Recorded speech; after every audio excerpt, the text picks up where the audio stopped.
Сәлем достар, Астана қаласындағы Атырау көпірі туралы не білеміз? Сіздермен бірге қысқаша шолу айдары. 2018 жылы елордамызда жаңа көпір бой көрсетті. Атырау көпірі деп аталатын велосипедшілер және жаяу жүргіншілерге арналған көпір өте ерекше және әдемі көрінеді. Жағалауда жүргенде бұл көпірдің алдында суретке түсушілерді көп байқайсың.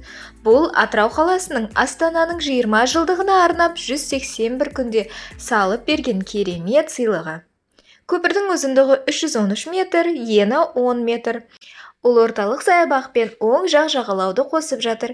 Футуристикалық стильде салынған көпірдің аналогы еш жерде жоқ. Сол себептен шығар, Астанаға келушілердің барлығы бұл архитектуралық шығарманы байқамай өтпейді.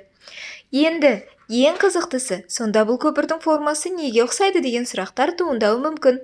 Жылан ба, балық па, әлде жай ирек пе деген пікірлерді естіген боларсыз. Шын мәнінде бұл бекіре деген балықтың келбетіне ұқсастырылып жасалған.